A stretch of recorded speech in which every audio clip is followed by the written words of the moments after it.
Hello everyone, this is Mahima Mehta. Welcome to my YouTube channel कविराज गुरुकुल। हमने इस chapter में discuss कर लिया था इसके पहले पार्ट में कि मैटर क्या होता है, उसके कैरेक्टरिस्टिक्स क्या है, डिफरेंस क्या है मास और वेट के बीच। इन तीनों चीज़ों को हमने इस चैप्टर के पहले पार्ट में डिस्कस कर लिए थे। यदि आपने वो वीडियो अभी नहीं देखा है तो उस वीडियो का लिंक मैं डिस्क्रिप्शन में दे दूंगी, आप वहाँ से विजिट कर सकते हैं। तो अब हम नेक्स्ट अपने दूसरे टॉपिक पर मूव करते हैं। पहले पार्ट में हम मास को डिस्कस कर लिए थे। दूसरा, अब मैटर का दूसरा कैरेक्टरिस्टिक्स जो होता है वो होता है वॉल्यूम। अब वॉल्यूम क्या चीज़ है?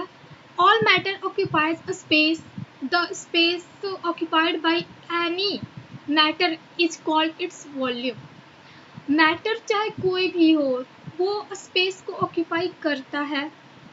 कोई भी मैटर जो स्पेस को ऑक्यूपाई करे, जितना वो स्पेस घेरता है, जगह को घेरे, अपने लिए जगह बनाता है कह ले, या फिर वो जगह को घेरता है, वो उसका वॉल्यूम हो जाता है। वॉल्यूम से हमें आइडिया भी लगता है कि कोई भी जो ऑब्जेक्ट है या सामान है वो कितना बड़ा या कितना छोटा है।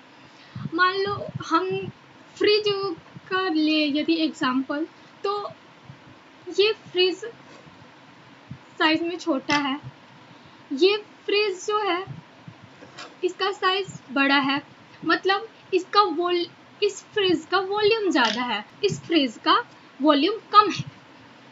तो अब वॉल्यूम कैसे हम डिफाइन करते हैं? वॉल्यूम डिफाइन किया जाता है length into breadth into height.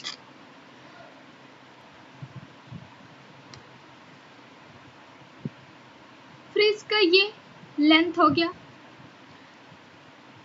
ये इसका ब्रेथ हो गया, और ये इसका फ्रिज का हाइट हो गया।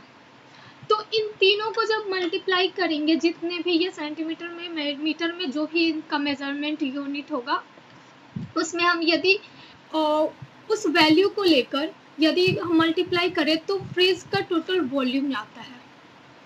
ठीक है। फिर दूसरा पॉइंट अब ये कह रहा है कि वॉल्यूम जो है वो किसी ऑब्जेक्ट का साइज भी बताता है, उसको रेफर कर सकते हैं किसी ऑब्जेक्ट के साइज से। एग्जाम्पल के लिए, ये जो लड़की है इसने टी शर्ट पहना हुआ है, इसका टी शर्ट इसमें लूज है, इसका मतलब क्या हुआ? इसका मतलब ये कि टी शर्ट का जो वॉल्यूम है वो ज़्यादा है, टी शर्ट का volume greater than girls volume. मतलब लड़की के बॉडी का जो वॉल्यूम है उससे ज़्यादा टी शर्ट का वॉल्यूम है, इसलिए उसमें फिट नहीं आ रहा है, वो लूज हो रहा है। और वो यदि दूसरे वाली पिक में इसमें देखें तो ये इसमें फिटिंग आ रहा है, इसका मतलब इसके जो बॉडी का वॉल्यूम है और जो टॉप पहना है इसने उसका वॉल्यूम वो लगभग सेम है। इस वजह से इसमें जो ये टॉप पहनी है फिट आ रहा है, ठीक आ रहा है, और ये लूज आ रहा है। ये तो हो गया जो हम देख सकते हैं। वैसे मैटर्स ये जो है टी शर्ट हो गया, टॉप हो गया, गर्ल, फ्रिज, ये सब मैटर्स ऐसे हैं जिन्हें हम देख सकते हैं। लेकिन अगर एग्जाम्पल में तो मैटर एयर को भी कहा जाता है, एयर को भी, लेकिन एयर को तो हम देख नहीं सकते, तो फिर एयर मैटर है ये कैसे हम डिफाइन करेंगे? या फिर वो स्पेस ऑक्यूपाई करता है ये हम कैसे डिफाइन करेंगे? इसको घर पर भी प्रैक्टिकल करके आप देख सकते हैं। एक ग्लास में पानी ले लेना, ग्लास में या टब में किसी भी चीज़ में एक बार आप पानी फिल कर ले। उसके बाद एक ग्लास लेंगे, ग्लास के बॉटम में कॉटन लगा देंगे, कॉटन को चिपका देंगे। फिर उसके बाद सिंबॉलिकली उस ग्लास को प्रेशराइज करके पानी में सिंक करना होगा, पानी में सिंक करेंगे, मीन्स उसे डुबोएंगे। आप ये ऑब्जर्व कीजिएगा कि आप हल्के हाथों से जब उसमें डुबोने की कोशिश कर रहे हैं तो वो नहीं जाता है। अगर प्रेशर देकर भी आप उस पर कोशिश करें कि वो चला जाए तो अंदर वो टब के अंदर जाएगा तो, पर ग्लास में पानी का एक भी बूंद नहीं आएगा। बस कंडीशन ये है कि आप उसे हॉरिजॉन्टली ही प्लेस कीजिएगा। सेकेंड, हॉरिजॉन्टली ही प्लेस कीजिएगा। सेकेंड सेंस, आप हॉरिजॉन्टली इसमें प्लेस कर रहे हैं तो पानी का एक भी बूंद नहीं आया, लेकिन जैसे ही आप थोड़ा इसे टिल्ट कर दीजिएगा, टिल्ट मतलब थोड़ा तिरछा करके, आप देखेंगे ये बबल्स आने लगे हैं। ये बबल्स है, और ये बबल्स क्या प्रूफ करते हैं कि एयर जो पहले से ग्लास में भरा हुआ था वो अब पानी में जाकर, अब वो बबल्स, पानी में बबल्स इसलिए बोलते हैं क्योंकि उसमें एयर का क्वांटिटी आता है, ठीक है। तो अब जैसे ग्लास को टिल्ट करेंगे तो आप वो देखेंगे कि ये जो कॉटन है वो गीला हो चुका रहेगा। तो इससे क्या प्रूफ होता है? इससे ये प्रूफ होता है कि एयर भी स्पेस ऑक्यूपाई करता है।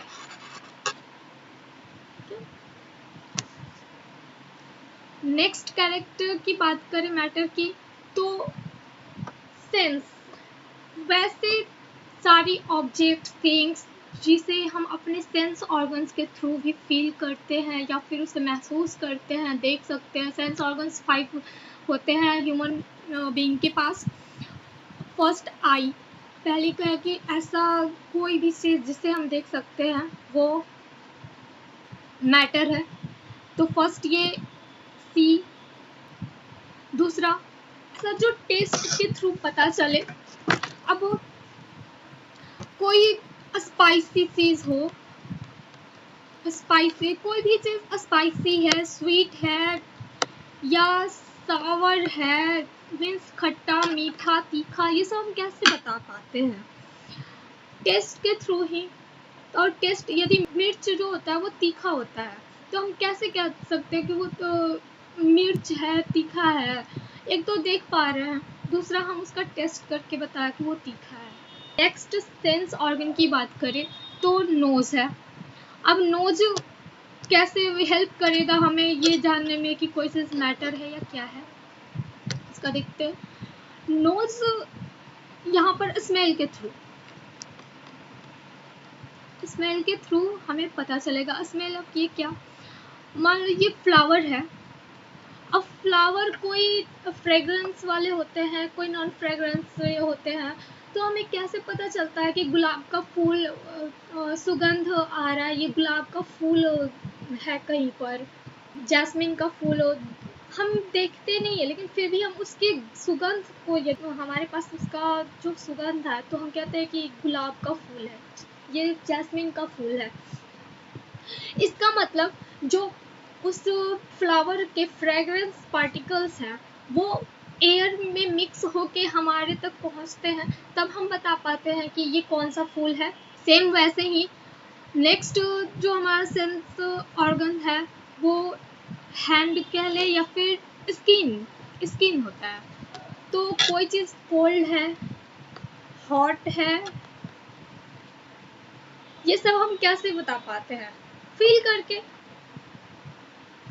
तो इस तरह से सेंस ऑर्गन्स जो है वो भी हमें हेल्प करते हैं किसी भी मैटर कि ये मैटर है या क्या है, इस चीज़ को आइडेंटिफाई करने में।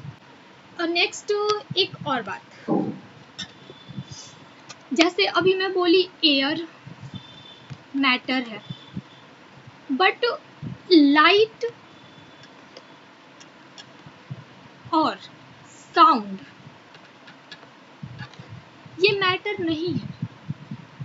एयर स्पेस ऑक्यूपाई करता है, इसका प्रूफ है जो पीछे वो वाटर टब और ग्लास कॉटन, उसके थ्रू एक हम डिफाइन कर सकते हैं, एक्सप्लेन कर सकते हैं इस चीज़ को कि एयर ऑक्यूपाइज स्पेस। और वॉल्यूम। बट लाइट, यदि आप इसके लिए आप देखिएगा, रूम में बल्ब ऑन कीजिएगा, उसका लाइट जो एमिट होगा उधर, उसका जो लाइट एमिट होगा, क्या वो कोई रूम का स्पेस ऑक्यूपाई करता है? नहीं करता है। साउंड जो है, क्या वो साउंड कोई बोलता है हमारे, जैसे मैं बोल रही हूँ, आपके पास मेरी आवाज़ पहुँच रही है, तो क्या मेरी आवाज़ आपके यहाँ जो पहुँची है, क्या आपके आसपास की सराउंडिंग का कोई स्पेस ऑक्यूपाई कर रही है? नहीं। लाइट और साउंड ये स्पेस ऑक्यूपाई नहीं करते हैं। एयर इनके लिए मीडियम होता है ट्रेवल करने का। इतने तक तो हम समझ चुके हैं कि मैटर और उसका जो कैरेक्टर जितने भी है, मास, वॉल्यूम, वेट वगैरह, टेंसेंस, ये सब इसे हम समझ चुके हैं। नेक्स्ट अब बढ़ते हैं हम अपने नेक्स्ट टॉपिक की तरफ। हाँ, और नेक्स्ट टॉपिक हमारा है एटम। अब एटम क्या है?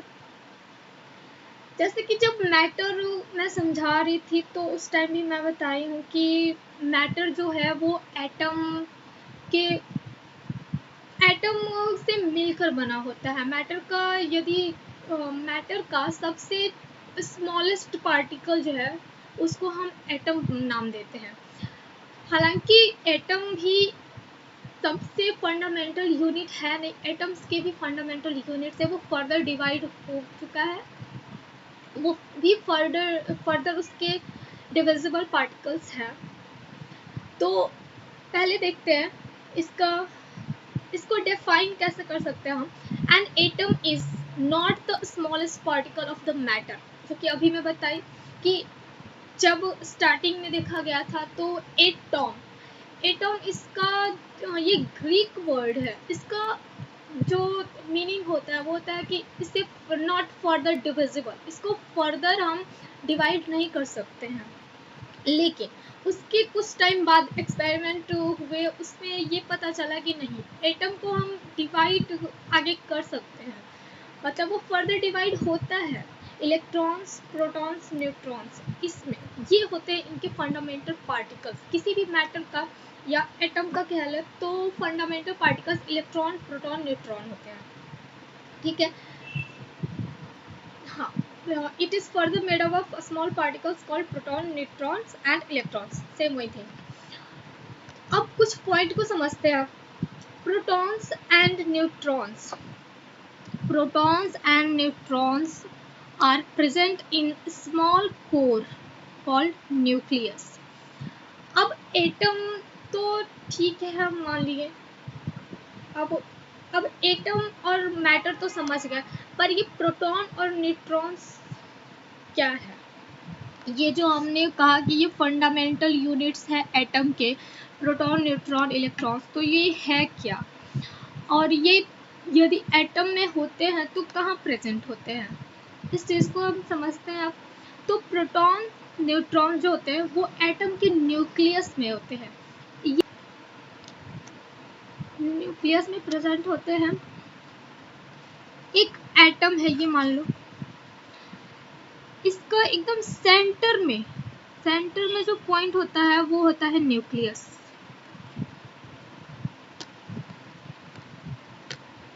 वो होता है न्यूक्लियस, जैसा कि यहाँ शो किया गया है। ठीक है, ये न्यूक्लियस है, और इसमें ये जो येलो एंड ब्लू पार्टिकल्स हैं स्फीयर टाइप के, वो न्यूट्रॉन और प्रोटॉन है। ठीक है, ये न्यूक्लियस के न्यूट्रॉन और प्रोटॉन न्यूक्लियस के बीच में होते हैं,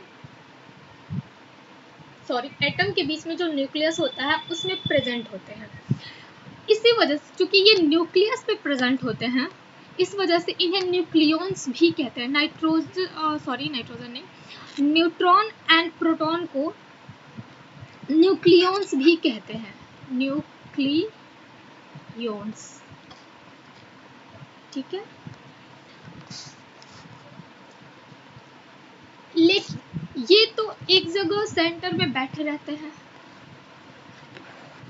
लेकिन जो इलेक्ट्रॉन एक है वो सेंटर में नहीं होता, वो जो ये न्यूक्लियस है उसके चारों तरफ एक ऑर्बिट होते हैं, चारों तरफ, और एक नहीं कई सारे ऑर्बिट होते हैं। उन ऑर्बिटल्स में ये इलेक्ट्रॉन मूव करते रहता है। ये इलेक्ट्रॉन है, रेड, जो रेड पार्टिकल्स में शो किया गया है वो इलेक्ट्रॉन है जो कि इस ऑर्बिट में मूव करते रहता है चारों तरफ। Whereas electrons revolve in different orbits around the nucleus। ठीक है, दूसरा पॉइंट क्या कह रहा है कि number of protons equal to number of electrons. अब प्रोटॉन जो है, न्यूक्लियस में जो प्रोटॉन प्रेजेंट है उसके नंबर इक्वल होंगे इलेक्ट्रॉन के नंबर के। मतलब जितने किसी एटम में जितने इलेक्ट्रॉन होंगे उतने ही प्रोटॉन भी होंगे उसमें प्रेजेंट। अब इलेक्ट्रॉन जो है वो निगेटिवली चार्ज होता है, sorry negatively charge, it's negatively, ठीक है, और प्रोटॉन जो है वो पॉजिटिवली चार्ज होता है। अब कोई भी नेगेटिव, पॉजिटिव और नेगेटिव, अब कोई भी पॉजिटिव और नेगेटिव ये तो न्यूट्रल हो जाएंगे, कैंसिल कर लेंगे एक दूसरे के चार्ज को। इसलिए जो एटम होता है वो इलेक्ट्रिकली न्यूट्रल होता है, क्योंकि जितने पॉजिटिव चार्ज है उस एटम में उतने ही नेगेटिव चार्ज भी हैं। तो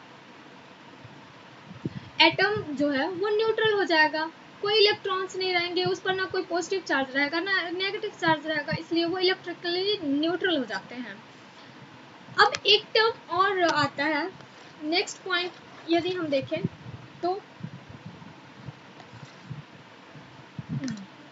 हाँ, नेक्स्ट पॉइंट देखें, however an atom is the smallest particle to have all the properties of an element। इससे पहले एक चीज यहाँ देखते हैं हम, कुछ फॉर्मूला है उसको हम लोग देख लेते हैं।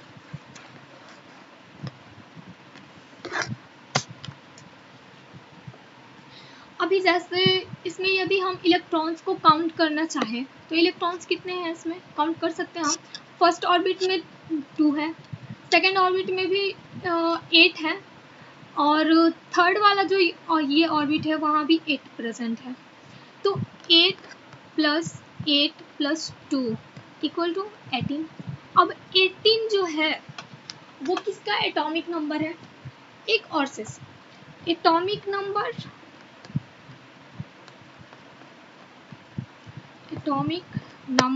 Equal to number of electrons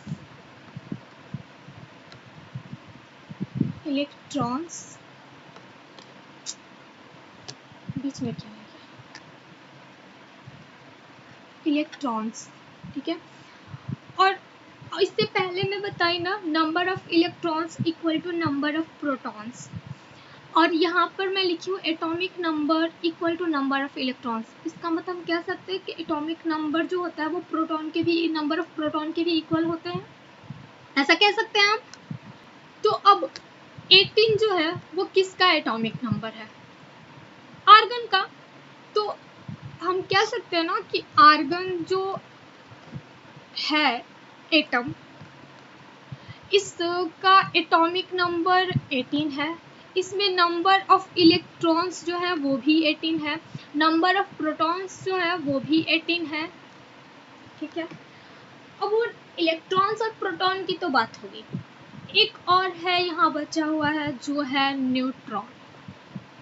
okay, अब न्यूट्रॉन निकालने के लिए हमें एटॉमिक मास पता होना चाहिए। ये ऑर्गन का जो एटॉमिक मास है वो हमें पता होना चाहिए। कहने का मतलब ये है कि हमारे पास इलेक्ट्रॉन कितने हैं पता है हमें, प्रोटॉन भी पता है हमें कितने हैं। अब हमें निकालना न्यूट्रॉन है, तो इस न्यूट्रॉन को निकालने के लिए हमें किसी भी एटम का एटॉमिक मास पता होना चाहिए। अब दूसरा एक और चीज ये कह सकते हैं हम कि यदि हमारे पास न्यूट्रॉन और प्रोटॉन दोनों का वैल्यू हमें पता हो कि कितने हैं, तो हम एटॉमिक मास भी निकाल सकते हैं। तो इन तीनों से एक क्या हमें पता चलता है, इन तीनों से हम क्या समझ पाते हैं कि एटॉमिक मास जो है,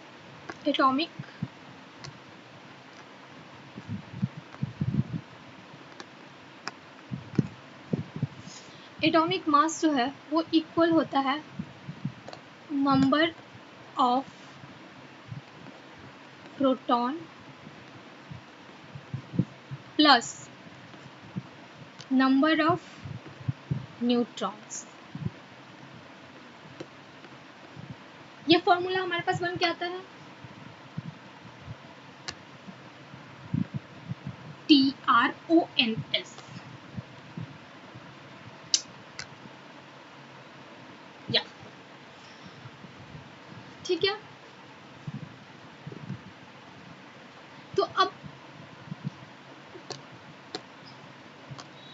तो हमारे पास यदि इन atomic mass, number, protons, neutrons, इन तीनों में से यदि हमें दो पता होगा तो हम तीसरा निकाल सकते हैं। यदि हमारे पास क्वेश्चन हो जिसमें न्यूट्रॉन दिया हुआ हो, एटॉमिक मास दिया हुआ हो, तो हम प्रोटॉन निकाल सकते हैं।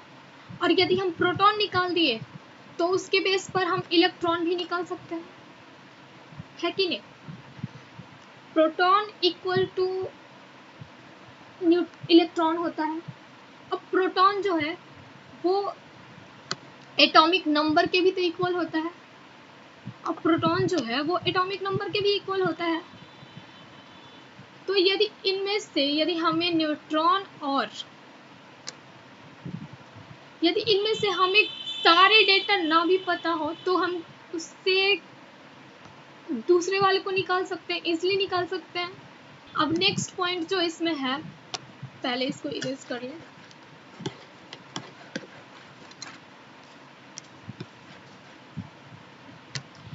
अब नेक्स्ट पॉइंट जो है वो कह रहा है however an atom is the smallest particle to have all the properties of an element। अब एलिमेंट है कोई है, मान लो ये गोल्ड का टुकड़ा है, a piece of gold, okay. अब इसका एक इतना पार्ट लो, अब कोई गोल्ड का पीस ले लेते हैं तो उसमें एक एटम तो होगा नहीं, एक एटम नहीं होगा उसमें बहुत से एटम होंगे Au के। Au जो है ये गोल्ड का एटॉमिक सिंबल है, ठीक है। अब उस गोल्ड के पीस में एक एटम तो होगा नहीं, बहुत से एटम होंगे। तो इसका कहने का सेंस ये है कि जो एक एलिमेंट होगा, जो उसकी प्रॉपर्टीज होगी सेम ऑल प्रॉपर्टीज, उसके एकदम छोटे वाले पार्टिकल जो कि एटम होता है मैटर का, वो भी वही शो करेगा, सेम उसकी प्रॉपर्टी उतनी ही होगी। ऐसा नहीं कि एलिमेंट का प्रॉपर्टी जो मैटर वो एलिमेंट का प्रॉपर्टी जो है वो डिफरेंट होगा और उसका जो एटम होगा वो दूसरा होगा, ऐसा नहीं है। नेक्स्ट अब आते हैं हम क्लासिफिकेशन ऑफ मैटर पर। अब मैटर को जो है वो दो कैटेगरी में हम मेनली डिवाइड करते हैं based on the basis of their properties. पहला फिजिकल प्रॉपर्टी, सेकंड जो है वो केमिकल प्रॉपर्टी। ये प्रॉपर्टी अब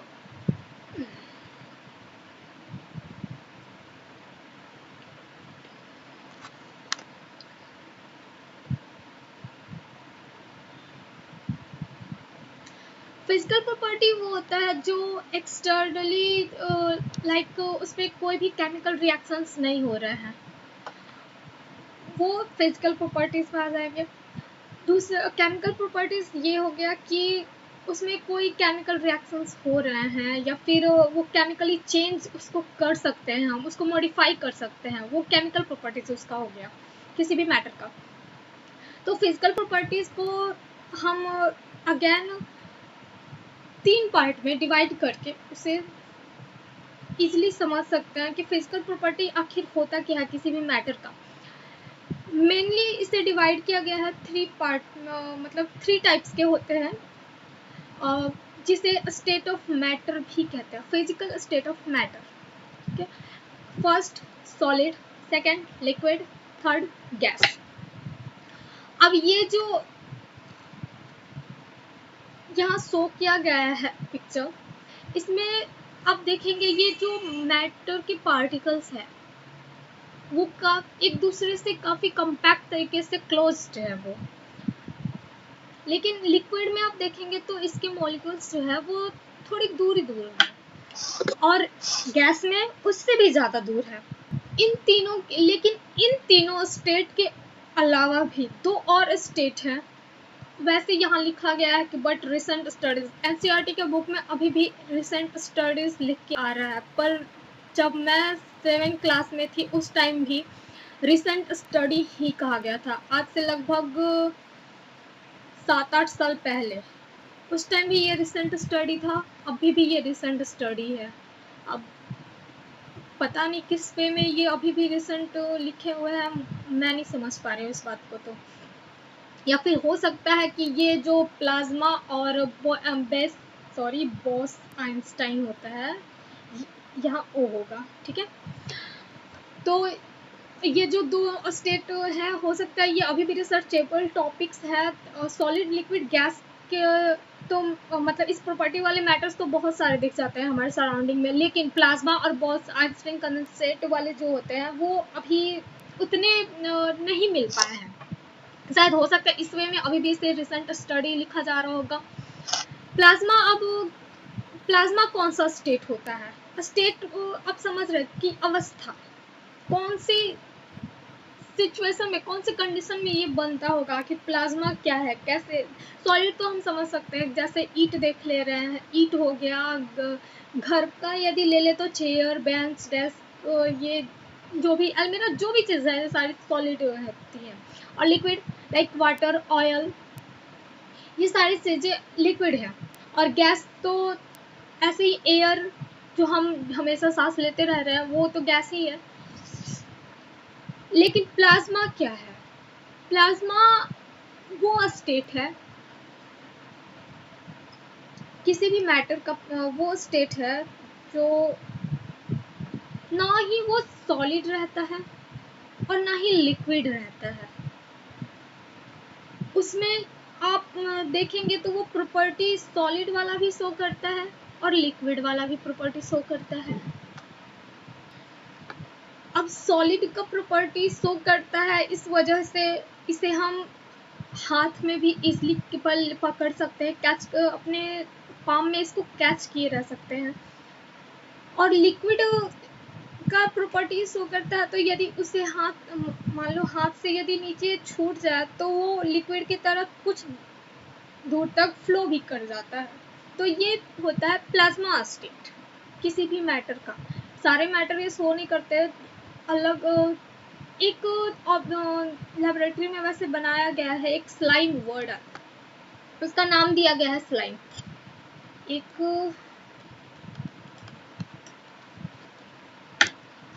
ये स्लाइम अब ना तो ये सारे दुकान पर भी मिलने लगे हैं, बच्चे से काफी खेलते हैं अब लेकर। आप देखेंगे तो किसी कॉस्मेटिक की दुकान पर भी मिल जाएगा या फिर ऐसे ग्रोसरी वाले पर भी बच्चे के खेलने का सामान मिलता होगा, वहाँ ये स्लाइम अवेलेबल रहता है। बच्चे इससे लेकर हाथ में ऐसे ही जेली की तरह ये होता है, खेलते रहते हैं। ठीक है, नेक्स्ट हम डिस्कस करते हैं अब केमिकल प्रॉपर्टीज के बेस पर कि मैटर को क्लासिफाई। अब वो केमिकल प्रॉपर्टी के बेस पर तो मेनली 2 तरह से कर सकते हैं, एक मिक्सचर, दूसरा प्योर सब्सटेंस। अब मिक्सचर भी फर्दर 2 तरह के हो सकते हैं, homogeneous mixture, heterogeneous mixture. Homogeneous mixture वो हो जाएगा जो यदि दो कोई भी कंपोनेंट है, दो या दो से अधिक हो, पर वो मिक्स हो जाए एक दूसरे में कम्प्लीटली, यदि हम उसे सेपरेट करना चाहे फिजिकल वे में तो ईजिली वो सेपरेट ना हो, मतलब विजिबल भी ना हो सके वो, कि हम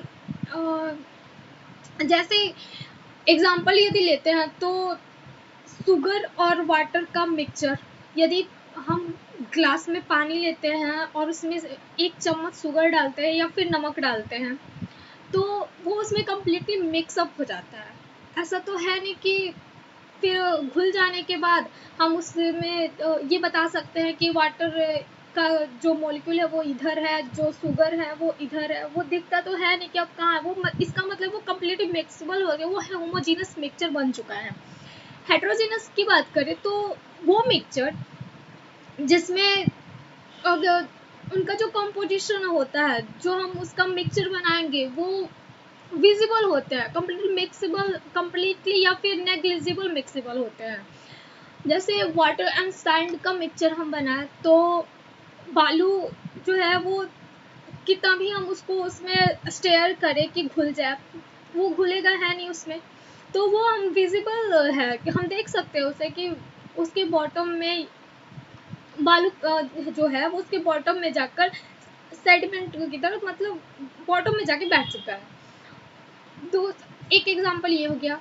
या फिर दाल और चावल एक ही में मिक्स कर दे तो भी हम बता सकते हैं कि दाल ये है, ये चावल है, इसको हम विजिबल है, ये हम इसको ऑब्जर्व कर सकते हैं कि दोनों कंपोनेंट अलग अलग हैं। तो वैसे मिक्सचर हेट्रोजीनस मिक्सचर कहलाते हैं। अब जो सेकेंड टाइप था मैटर का केमिकल प्रॉपर्टी के बेस पर, वो प्योर सब्सटेंस है, और इसके भी कंपोजिशन के बेस पर दो तरह के होते हैं प्योर सब्सटेंस। पहला एलिमेंट्स, दूसरा कंपोनेंट। अब एलिमेंट्स क्या होता है? ऐसा कोई सब्सटेंस जो एक ही तरह के एटम से मिलकर बना हो, वो एलिमेंट्स होता है। और दूसरा कंपाउंड की बात करें तो कंपाउंड क्या होता है भाई? The substance made by combining elements in a definite proportion by mass and are made up of 2 or more kinds of atoms. इसके कहने का मतलब कंपाउंड जो है वो एलिमेंट से भी बन सकता है, यदि एलिमेंट को डेफिनेट प्रोपोर्शन में, मतलब एक फिक्स प्रोपोर्शन में मिक्स करे, तो उनका जो मास होता है उसको मिक्स करे तो कंपाउंड बनता है। दो और दूसरा, दो या दो से अधिक टाइप के एटम अगर मिक्स होते हैं तो कंपाउंड बनता है। अब ये जो definite proportion of by mass दिया हुआ है, इसी को कहते हैं the law of definite composition. मतलब एक डेफिनेट ही एक फिक्स कंपोजिशन, एक फिक्स क्वांटिटी में उसका इतना ही, जैसे H2O यदि बनाना है, H2O क्या है? कंपाउंड है। नेक्स्ट चलते हैं।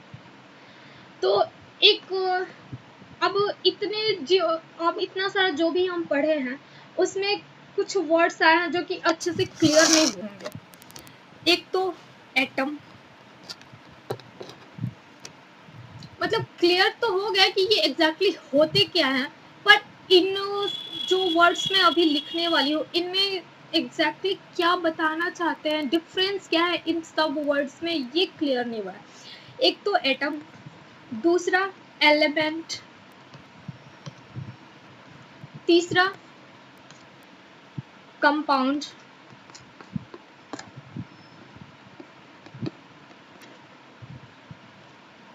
और एक है मॉलिक्यूल।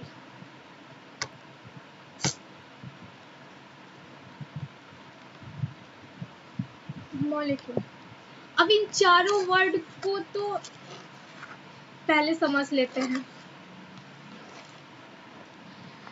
एक बात और, अब इन अलग अलग ये चार वर्ड हम क्यों यूज कर रहे हैं? जब हमें पता है कोई भी चीज है, कोई भी वस्तु है, उसे हम मैटर कहते हैं, ठीक है, मान लिया मैटर है। अब उसका फंडामेंटल यूनिट कहा गया कि मैटर भी एक बहुत ही टीनी पार्टिकल से मिलकर बने होते हैं जिसे एटम कहते हैं। ठीक, फर्दर स्टडी के बाद फिर देखा गया कि एटम्स भी जो हैं वो भी डिवाइड हो जाते हैं इलेक्ट्रॉन, प्रोटॉन, न्यूट्रॉन में। चलो इतने तक तो बातें समझ में आ गई, पर फिर ये एलिमेंट, कंपाउंड, मॉलिक्यूल, ये सब चीज क्या हुआ गया? एटम तो मैटर का एक सबसे टीनी पार्टिकल है, सबसे स्मॉल पार्टिकल है, ठीक है। नेक्स्ट एलिमेंट फिर क्यों कहने लगे हम उसे? कंपाउंड क्यों कह रहे हैं? मॉलिक्यूल क्यों कह रहे हैं? सिंपल ऐसे ही एटम क्यों नहीं कहते आ रहे हैं?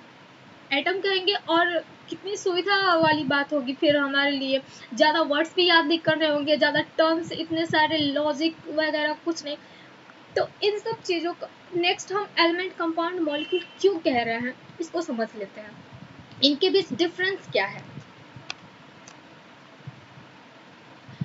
तो यहाँ दिख रहा है कि एटम, एलिमेंट, मॉलिक्यूल, कंपाउंड, ठीक है। अब एटम जो है वो फंडामेंटल पार्टिकल तो नहीं कहते, क्योंकि fundamental particle electron, proton, neutron है। एटम जो है वो स्मॉलेस्ट पार्टिकल ऑफ मैटर है। अब ये जो एटम है वो दो तरह से मिक्सअप होते हैं, जो जैसे अभी मैटर जो है, अभी मैंने कहा जो मैटर है उसका स्मॉलेस्ट पार्टिकल है एटम। अब एटम जो है वो कैसे मिलकर मैटर को बना रहा है, अब तो ये डिपेंड करेगा एटम पर कि वो एक ही तरह से, मान लो कोई एटम स्क्वायर है, एग्जाम्पल के लिए बता रही हूँ, कोई स्फेरिकल है। अब तो इस एटम के ऊपर डिपेंड करता है कि ये सिर्फ स्क्वायर वाले को मिक्स करके बनाएगा या फिर स्फेयर वाले को, या फिर इसका मूड घुमा तो बोले कि चलो एक बार इस स्क्वायर को स्फेयर के साथ मिला के देखते हैं। तो वही बात हो गया यहाँ पर कि फर्स्ट यदि वो होमो एटॉमिक कॉम्बिनेशन करता है, मतलब एक तरह का एटम लेकर कंबाइन करता है, तो भी वो मॉलिक्यूल ही बनता है, और हेट्रो एटॉमिक कॉम्बिनेशन करेगा तो भी मॉलिक्यूल ही बनेगा। तो अंतर क्या रह गया? अंतर आगे समझ में आएगा कि इसमें डिफरेंस क्या है।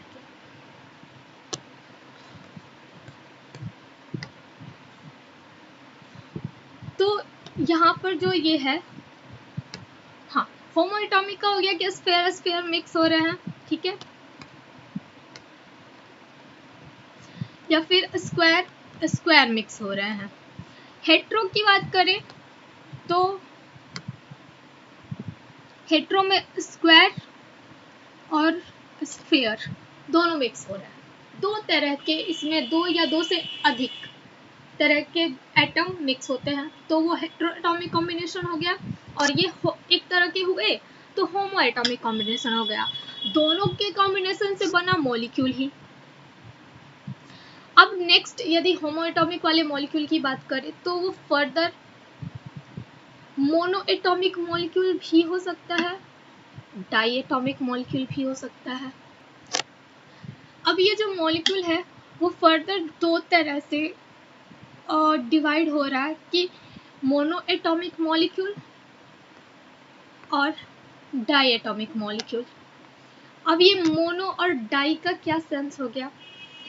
ये जो एक्सी है या नियॉन है, ये जेरॉन है, ये नियॉन, ये ऑर्गन, ये जो है इनके ऑक्टेट कंप्लीट होते हैं। एक ऑक्टेट रूल पढ़ेंगे। एटम हो गया, उसका जो आउटर मोस्ट सेल होता है वो कंप्लीटली, उसका जो ऑक्टेट होता है वो कंप्लीटली फिल होता है, तो उसे वो एग्जिस्ट ऐसे फ्री स्टेट में एग्जिस्ट कर सकता है, उसे किसी और से कंबाइन होने की ज़रूरत नहीं है, वो नेचर में फ्रीली एग्जिस्ट करता है, उसे मोनो एटॉमिक मॉलिक्यूल कह दिए। जैसे ये नियॉन है, एग्जाम्पल के लिए यदि समझाना चाहूँ तो नियॉन का एटॉमिक नंबर 10 होता है। इसका यदि इलेक्ट्रॉनिक कॉन्फ़िगरेशन देखेंगे तो 2 8 होता है, ठीक है। ये 8 जो है, ये लास्ट में 8 आ गया, इसका मतलब इसका ऑक्टेट कंप्लीट है। इसे फ्री एग्जिस्टेंस में कोई भी डिफिकल्टी नहीं आएगी, ये नेचर में ऐसे फ्री स्टेट में मिल जाएगा। लेकिन यदि ये डाई एटॉमिक वालों की बात करें तो डाई एटॉमिक में यहाँ H2 लिखा हुआ है, ठीक है। H2 में H2 का क्या मतलब, H और H मतलब 2 H प्रेजेंट है यहाँ। एक H का जो हाइड्रोजन एटम है इसका एटॉमिक नंबर 1 होता है, क्योंकि ये 1 ऐसे, ये हायर क्लास में आगे आप पढ़ेंगे, ये अभी बाउंस करेगा आपको, इसे रहने देते हैं। बस इतना समझते हैं कि मोनोएटॉमिक मॉलिक्यूल जो है वो ऐसे मॉलिक्यूल जो फ्री एग्जिस्ट रखते हैं सिर्फ अपने एक ही एटम के साथ। लेकिन डाई एटॉमिक मॉलिक्यूल वो हैं जो अकेले एग्जिस्ट नहीं करते हैं, वो अपने जैसे दूसरे एटम से कंबाइन करके तब वो एग्जिस्ट करते हैं। O2 जो हो गया वो सिंपल O मतलब सिंगल O नेचर में एग्जिस्ट नहीं करता है, वो हमेशा प्रेजेंट होता है O2 के फॉर्म में ही, ऑक्सीजन। सेम वैसे ही नाइट्रोजन भी है। अब इधर बात करते हैं नेक्स्ट, तो मॉलिक्यूल के बाद अब इसमें हेटेरोएटॉमिक वाले में देखें तो हेटेरोएटॉमिक का तो पहले ही बोले कि 2 तरह के या फिर 2 से अधिक तरह के एटम्स जो है वो कंबाइन करते हैं, तो वो हेटेरोएटॉमिक कॉम्बिनेशन होता है और उसको मॉलिक्यूल कहते हैं। तो CO2 में आप देखेंगे तो एक तो कार्बन है, दूसरा ऑक्सीजन है। ये 2 तरह के एटम्स हैं, इनके कॉम्बिनेशन से CO2 बना है। सेम H प्लस O, इनके कॉम्बिनेशन से H2 बना, वाटर, ये कार्बन डाइऑक्साइड। और ये थर्ड जो है कार्बन और हाइड्रोजन से मिलकर मीथेन गैस CH4 बनता है। अब इतने तक जब है तो मॉलिक्यूल को मॉलिक्यूल ही क्यों नहीं रहने दिए। अब इतना तो हो गया मॉलिक्यूल की बातें। नेक्स्ट हम आते हैं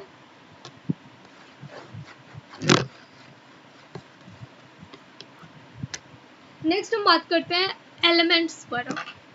ये जो एलिमेंट है, free existence of xenon, neon, organ समझ लिए हम। अब ये जो मॉलिक्यूल है, एक सी ये xenon xenon xenon group of molecule जो है वो एटम कहलाते, एलिमेंट कहलाते हैं। अब समझ आ गया होगा कि एलिमेंट और एटम में डिफरेंस क्या होता है, इतने से तो समझ आ ही गया होगा। सेम वैसे ही ये H2 जो है यदि सिंगल है तो मॉलिक्यूल किसको कहेंगे, और यदि ग्रुप में वैसे ही H2 बहुत सारे हो जाए, मोर देन 1, तो उसे हम एलिमेंट कहेंगे। फिर अब CO2 जो है ये तो मॉलिक्यूल है, लेकिन यदि उसी तरह का बहुत सा CO2 एक साथ हो, अब जैसे मान लो हम जैसे एग्जांपल हो, ये जो वाटर है H2O, ये जो वाटर है इसका मॉलिक्यूलर फॉर्मूला ये H2O है। अब हम एक गिलास पानी पीने को लेते हैं तो क्या हम उसमें एक H2O लेते हैं, एक मॉलिक्यूल लेते हैं हम, या फिर पूरा उस कंपाउंड ही ले लेते हैं। एक गिलास पानी में हमें क्या पता कि कितने H2O होंगे। H2O सिर्फ एक मॉलिक्यूल है, हम लेकिन अब एक ग्लास लो या फिर उसका कोई एक पार्ट लो, वो है तो उतना ही कहलाएगा वाटर ही, H2O ही है वो। तो बस ये है कि यदि एक मॉलिक्यूल यदि हम उसमें से निकालते हैं तो वो H2O है। एक गिलास पानी में कितने सारे मॉलिक्यूल्स ऑफ H2O होते हैं, बहुत सारे। वैसे ही CH4 में भी। तो आई होप अब एटम, एलिमेंट, मॉलिक्यूल और कंपाउंड में आपको डिफरेंस समझ आ गया होगा। अब इस चैप्टर का नेक्स्ट जो भी टॉपिक्स बचे हुए हैं अभी तक, वो हम नेक्स्ट पार्ट में फिर डिस्कस कर लेंगे। सो अभी के लिए thank you so much for watching.